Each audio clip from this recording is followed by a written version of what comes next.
So let me introduce you to Max from CoreOS. I'm very happy to have CoreOS with us this year. We actually have you guys also last year. It's always a pleasure.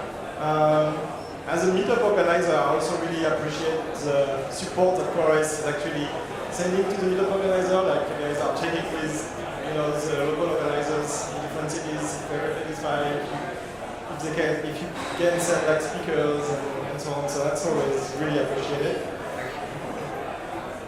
So Max is going to do an intro about Kubernetes. And Max, the stage is yours. Thank you very much. Okay, microphone is on. So welcome to my introduction to Kubernetes. Today we're going to rethink scalable infrastructure with containers. I'm Max. You can pretty much find me everywhere with MXINDEN. Feel free to ping me. You can send me emails as well or find me after the conference. You can also ask questions during the talk, but I think we got like a 10-minute slot at the end. I'm working for CoreOS. What does CoreOS do? We have something to do with Kubernetes, of course, and we secure, simplify, and automate container infrastructure. We do that with all kinds of different products. A lot of them are open source, some are just enterprise products, but we're also contributing to a lot of open source projects. You might know us from Tectonic. It's our upstream Kubernetes distribution, so we add a couple of stuff to Kubernetes itself. We have Quay as the Docker Hub alternative. It's a container registry. And then what we are probably most known for are our open source projects. These are some of them. For example, you got Container Linux as a Linux distribution for running containers. You got Rocket as a container engine. You got Flannel as an overlay network, or etcd as a database. Actually, Kubernetes itself is heavily based on etcd, but I'll come to that a little bit later. And we don't only contribute to our own projects, but you also might know us from Kubernetes. We're heavily invested into that, and as well into Prometheus as a monitoring tool. Okay, let's move on from here. What is Kubernetes? That's the title of the talk. So just one quick sentence that would be wonderful if you just take this one sentence with you. Kubernetes is just a platform for running your applications. So you got your platform, you put your applications on top, and that would be wonderful if they just run and everything is nice and Kubernetes takes care of the rest. Let's dive into this and see what kind of problem Kubernetes is actually solving. So first of all, I think we need a little story to understand this. Let's imagine we're a startup. We're developing a nice little augmented reality app.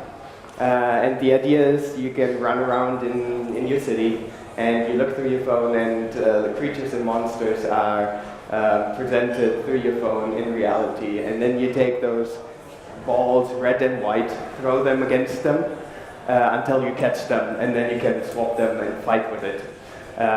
Yeah, apparently this is really popular and really cool, so we're going to jump into this as well. What do we need for this? Well, first of all, we need a little service, our location service. So whenever our client, our cell phone asks, is there a Pokemon around here? The location service is just going to return true or false. For now, just randomly, so we don't need any state. So we just have that application. It's nice, it's beautiful. We wrote it in Go. We're very hyped here as a startup. And, well, we want to run software, so we need hardware. So first of all, we buy a server, put that application on that server, maybe run Debian on that server, just do apt-get install, install our Go environment, and we're good to go. It's really easy, no problem. With one server, whenever we want to deploy a new version of our application, we take down the old one, well, we SSH into the machine, take down the old one, pull the new artifact, and start it again. Might be a downtime of 1 minute, but for now, who cares? Now we're slowly moving. Apparently, this is really cool. A lot of people like to walk around and throw balls against monsters. So we developed 2 more applications. One our user application and one other our app application. Sorry, I wasn't creative enough here. So we got 2 more pieces of software. What do? We buy more hardware. So we buy 2 more servers. Again, throw Debian on it. Do apt-get install environment, no problem. Turns out we developed it all in different stacks, so every of these applications have different stacks underneath, so we need a lot of work around managing it. But for now, 3 servers, come on, everybody can do that. This is no problem. Whenever we got a new version, as I already said, we start a new one. The user servers find the location servers just by a static IP that we put in there. It never changes. It's really no problem. Our load balancers point to the services, and everything is static. Everything is working as expected. But now slowly, you're getting more and more users. And you have the feeling you have to scale suddenly. You really have to scale. You have to run way more applications that you can with this stack. So for now, what do? You just replicate everything. So instead of running 1 user server, we're running 3 user server, and so on. This might be not the problem with 9, but I would say it already starts with 9, as how do you now deploy a new version? Do you SSH into every single server? That's going to be a lot of work. How do you take care of replication? Who's going to replicate this on all these servers? What do you do in terms of service discovery? How does user server talks to location server? So these all things have to be configured somehow, and it's getting more and more difficult with the more servers you have. So instead of just running these applications like this, just like replicas, I suggest a different way of solving this. I suggest we abstract away between servers and applications. And we put something in between. And what could that possibly be? Well, today we're of course going to put Kubernetes in between. And what I want you all to take away from this talk today is, what is this thing in the middle? Maybe why is it so big and what is all in there? And you being able to explain this really quickly to a friend or a colleague. And of course, how can I quickly deploy my little application inside my own Kubernetes cluster? Or how can I just spin up my own little one? Okay, so let's look into this. But first, revisit our first sentence. Kubernetes is a platform for running applications. And it's going to abstract away your infrastructure. Whatever that infrastructure might be compute power, might be memory, might be persistent storage. All this can be abstracted away by your Kubernetes cluster. Okay, a little bit of history around Kubernetes. I'll refer to Kubernetes as KDS. It's a lot easier. Developers are lazy. It was announced in 2014 by Google. But now, why Google? Well, first of all of you probably believe that Google knows how to run big infrastructures. They have a bunch of servers. They know and have a lot of experience with this. And actually, a lot of concepts that arose from software containers came actually from Google and were contributed by Google to the Linux kernel. So in the last 10 or 15 years, they made a lot of experience with running your software inside containers and orchestrating them with different tools. And 2 of those tools are actually Borg and Omega. They're closed source, they only live in Google. But Google picked up these learnings and these ideas and open sourced those. But not by taking the code from Borg and Omega, but actually starting from scratch, developing this with a community called Kubernetes, and they started at GitHub. So in 2015, they released version 1, and with that version 1.0.1, they gave Kubernetes to the CNCF, the Cloud Native Computing Foundation. So Kubernetes is actually not owned anymore by Google, but Google is still heavily invested in it. Actually, like 45% of all contributions are coming from Google, and the rest of all contributions are coming from thousands of other companies from all over the world. Have a look at the GitHub repo. It's very trending right now, and you see a huge list of contributors here. Okay, we scratched the surface a little bit. Let's go into core components of Kubernetes. We're back at our location service. It just returns if there's a monster or if there's no monster. And well, as we are a good hype-driven development startup, we of course wrap a container around it at first. In that container, as this is not just a hype hopefully, we put all the dependencies in there. Like for example, we have our Golang app container. And now our development team, for example, can run this application in this container, and our operations team can run in the exactly same environment on our infrastructure in production. This means the works on my machine problem is pretty much gone. Now, what are software containers? The Linux kernel actually doesn't know about software containers. It's a concept, you can introduce it with C groups and namespaces and volumes. And containers are just a high level of concept. So you need some kind of container runtime like Docker or Rocket, for example, and make this runtime translate from this higher order object into these lower concepts of C groups and namespaces. So you use Docker and Rocket, and you use it, for example, for portability. So as I already said, dev and ops, they run in the same environment suddenly, which is amazing. You got isolation. So as an operations team, I can nicely isolate my applications. With C groups and namespaces, I can tell them what can my application see and what can my application use. I'm not running on operating level anymore, but I can actually run on or control on application level. And then, of course, resource accounting.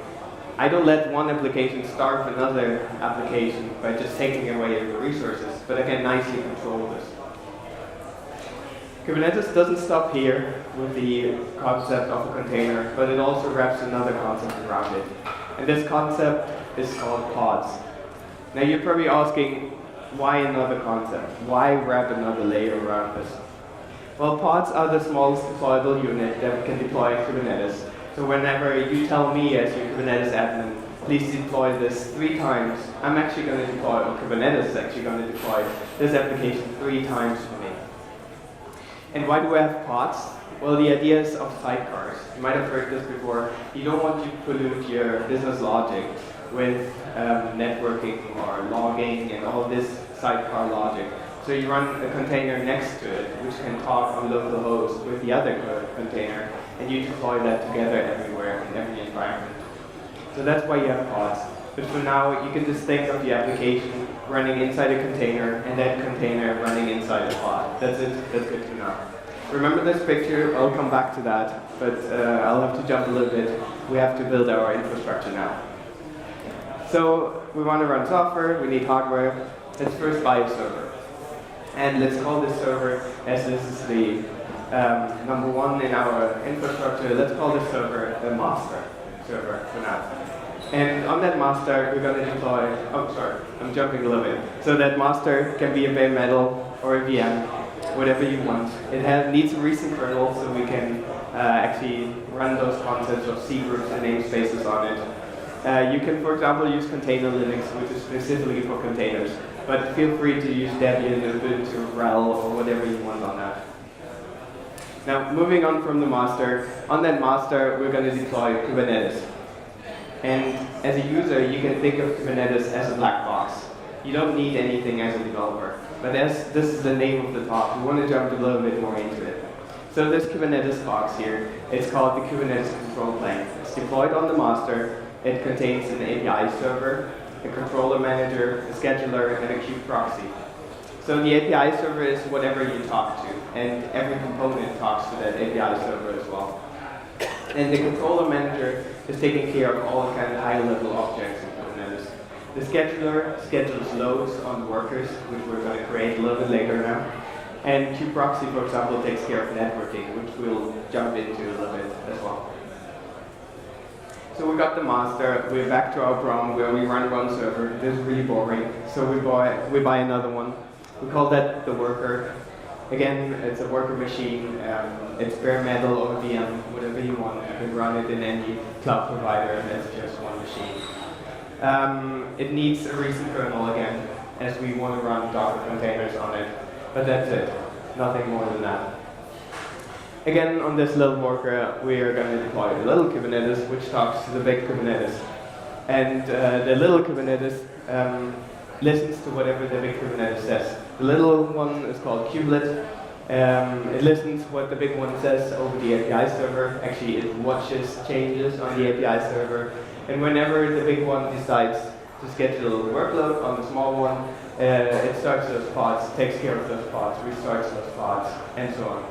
Additionally, there's a little kube proxy deployed on this to do networking inside our cluster, but we'll jump into that a little bit later when we talk about service discovery. Now, we have one worker that's, again, a little bit boring. Let's start a couple more. And there we go. We got our infrastructure up and running. We got our Kubernetes cluster here.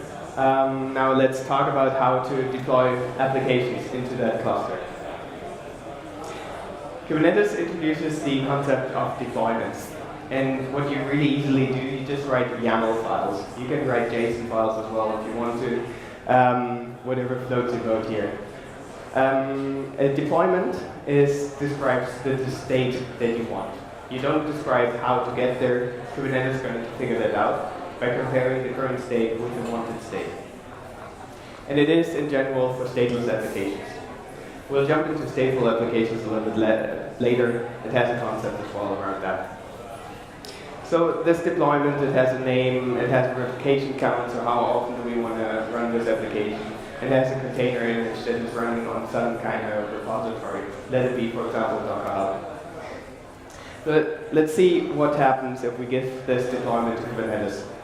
Whenever we give this YAML, we are kubectl, that's like the control command line application. Whenever we give that to the API server, well, the API server first looks at it and saves it into the database. This is actually etcd as a distributed key value store. Now Kubernetes looks at it, the API server writes it into the database. Then the controller manager sees, oh, we want 3 replicas of this application. So it's going to create 3 pods.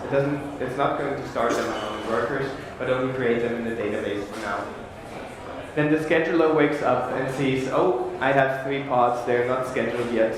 Let's schedule them. And it's going to save those 3 pods, or assign those 3 pods to the workers. And from there on, the kubelet on each little worker is going to be picked up or woken up, and it's going to deploy the same application on your worker machines. So this in the end would turn out like this. It could be anywhere. The scheduler is pretty smart and it's going to figure out where to best deploy your applications. Now I talked earlier about continuous deployment. How do you do that in the previous one of just SSHing into each one, taking it all down, taking the artifact and start that back up. It might get into a lot of problems. Each of your developers who's on call suddenly needs the SSH keys. You need to figure out a lot around that, and you might be called up a lot of times in the middle of the night, and you really don't want that for your developers. So the idea of Kubernetes here is we don't tell Kubernetes how to get there to the new state, but we only describe what we want as a state.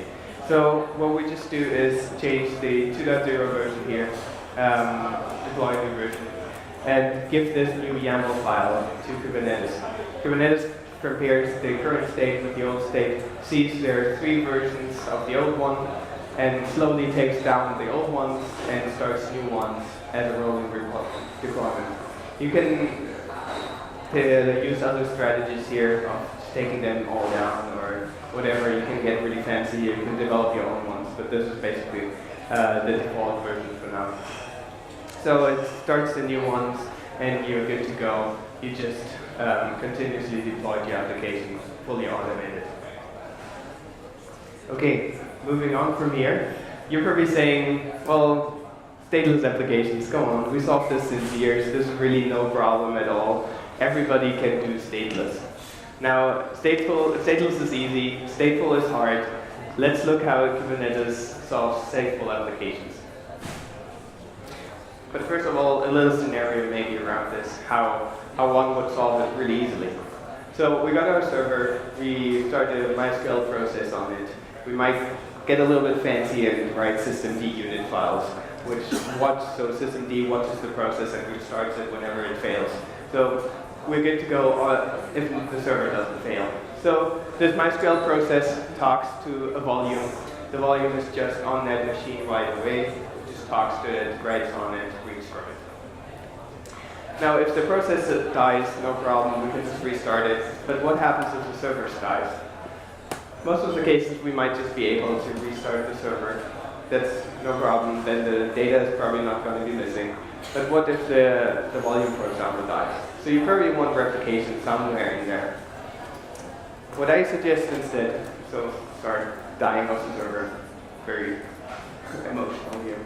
What I suggest instead is we move that volume into network storage and only mount the network storage into our server, and our MySQL process just talks to that. So whenever that dies, we unmount it, start the process on a new server, and start that volume on there. Really no problem. A little problem now might be that all your applications that talk to this MySQL server now need to talk to the new one. So you not only have to take the data with you, but also the identity. So the network identity, so all these services that talk to the MySQL database now talk to the new one. And this is where Kubernetes is really strong, and now I'm going to show you how Kubernetes solves this problem. So first of all, it introduces the idea of persistent volumes. Persistent volumes are just network storage. You can use all kinds of different things. We'll come to that a little bit later. And this network storage is either provisioned statically or dynamically by your system administrator. So statically means your system administrator doesn't only give Kubernetes a bunch of nodes, so really compute power and memory, but also volumes. And dynamically is basically if you're running on some cloud provider, you can teach Kubernetes how to spin up new volumes by itself without a human having to interact with it. Now there are all kinds of different drivers. For example, for GCE, if you're running on AWS, there's something as well. There are open source solutions like, for example, for Gluster and Ceph. So you're pretty much covered here. But it doesn't stop from persistent volumes. It introduces also another concept, and these are stateful sets. Now we talked earlier about deployments. Deployments are for stateless applications. Stateful sets are for stateful applications. They come with unique network identities, what I talked earlier about moving the identity whenever your application moves across servers. And they come with the idea of persistent storage. So when you look at this YAML file, it's pretty much the same like the deployment earlier. We got a name, we got a record count, and we got the container image. But what is different here is the volume claim template. So what this tells Kubernetes is, hey Kubernetes, whenever you deploy a part of this stateful set, please make sure to also claim a volume with it. And please mount that volume into the container. And then that MySQL process can just talk to the volume. Now how does it look in Kubernetes? We're back to our little cluster. We give the stateful set YAML to the API server of the big Kubernetes on the master. And the master is going to look at it, start the process on one of the workers as scheduled by the scheduler on the master. It's going to start the process of MySQL, for example, and then claim a volume and run that volume in that container, mount it in there, and the MySQL process can talk nicely to it.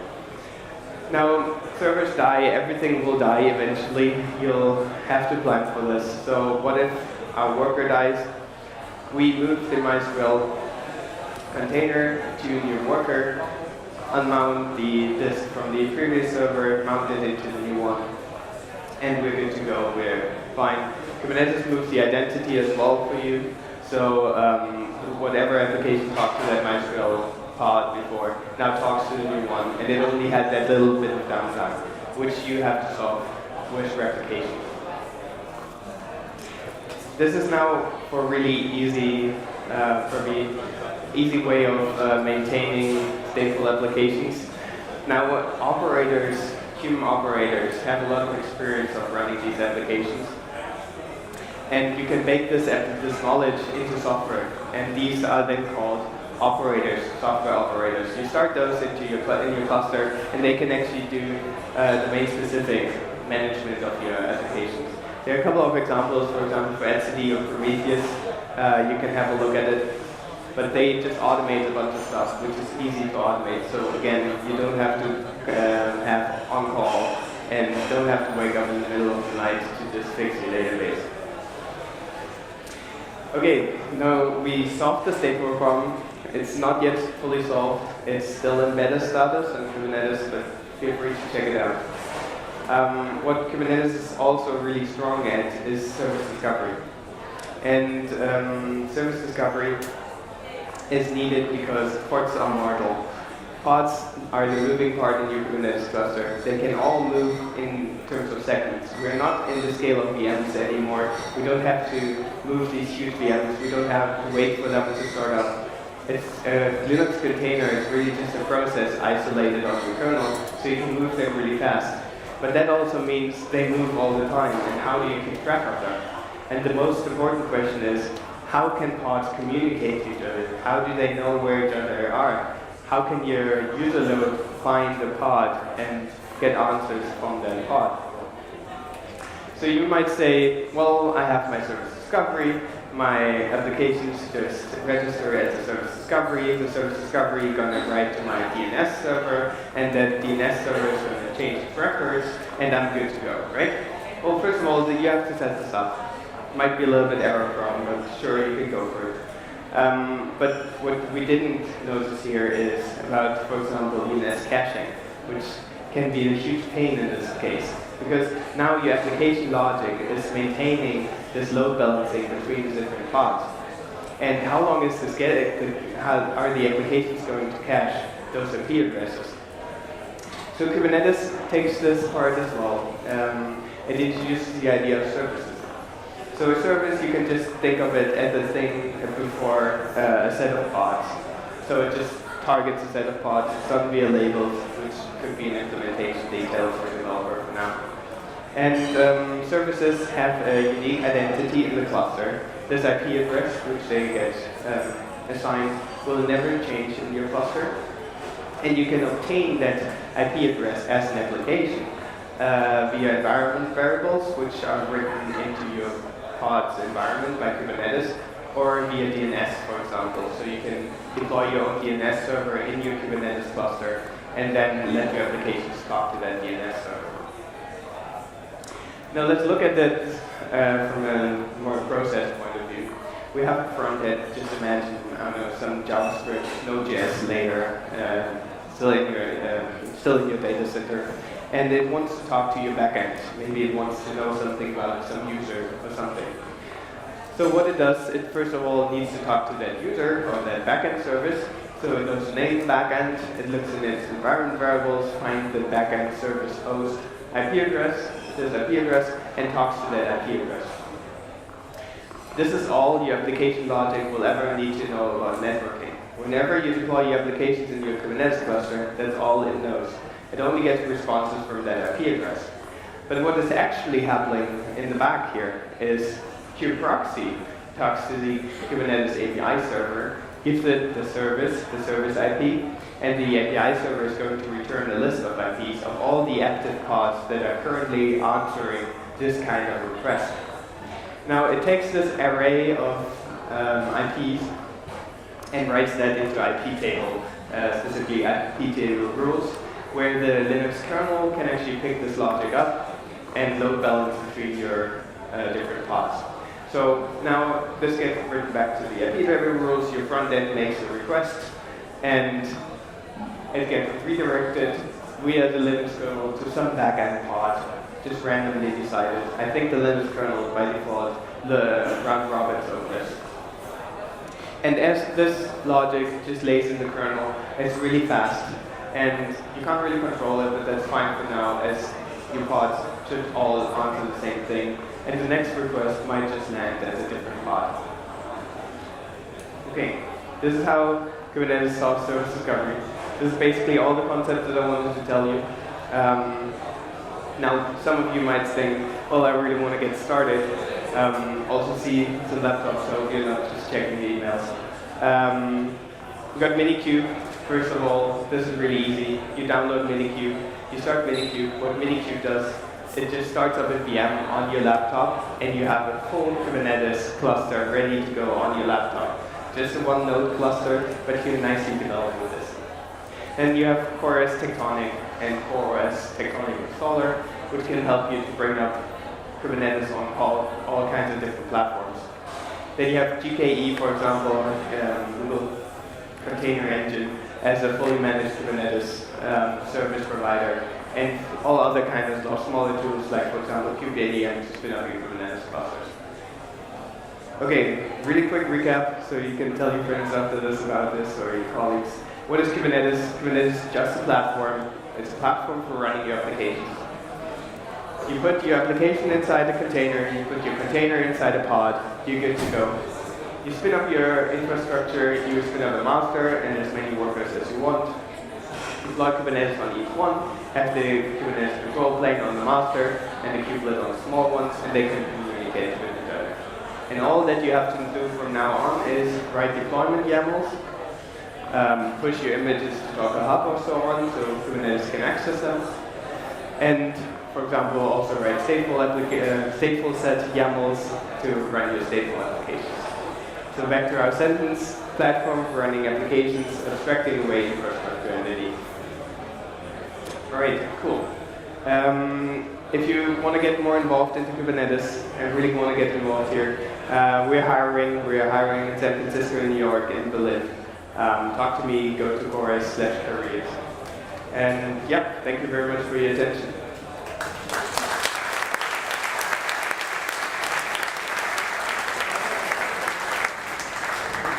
Okay, I think we got 10 minutes or something for questions. What if master dies? What if master dies? Okay. Okay. What if master dies? Well, you can replicate master for now. Kubernetes, whenever Kubernetes and the master dies, your pod's still gonna live, right? Nobody's going to take care of them, but for now it's still gonna live. And whenever your master dies, hopefully you got a good monitoring system that some of your engineers, of course, wake up. But for now, this is not a problem. You can deploy multiple masters and multiple Kubernetes control planes, so you actually have them replicated, but only one master can work at a time. Probably the more important thing is behind this is an etcd database, so it is distributed, highly available, and this is actually replicated, and if one of those dies, it heals automatically. So the master is probably only first level, but then the database, and this is really replicated and taken care of.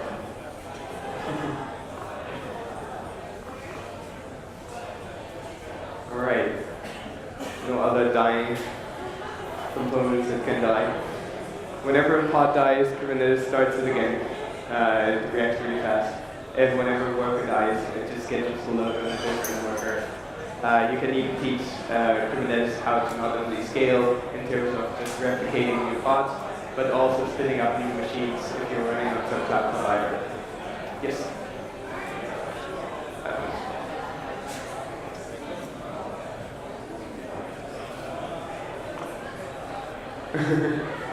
Sorry.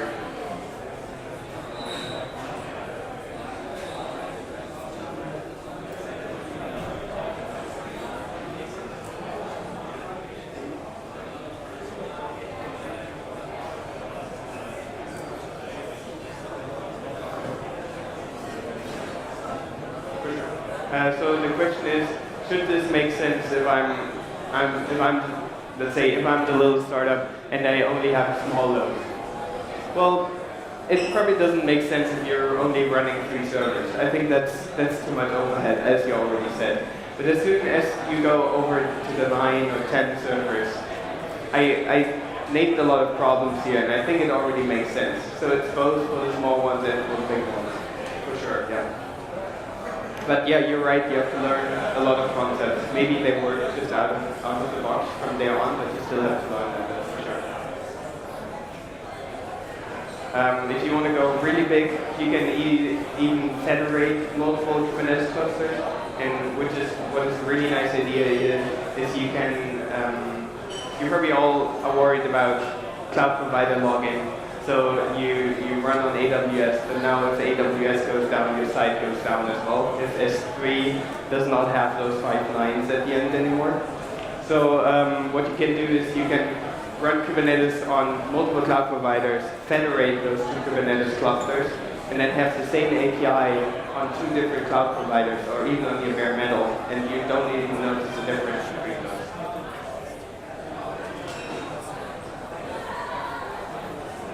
Okay. Sorry.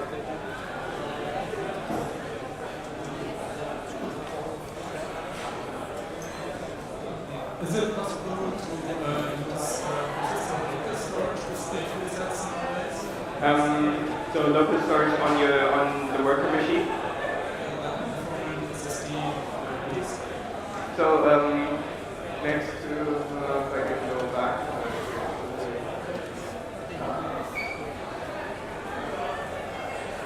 So you got all these drivers, but you also, for example, can take the local storage of your worker machine. So just mount the storage of the worker machine. But whenever you can't really tell that this is the system, your pods could just be moved by the scheduler in the next second to a different node, and suddenly the process doesn't have the data in it. So you can use it in terms of performance improvement and just really easy caching or something, but I wouldn't save my database on that.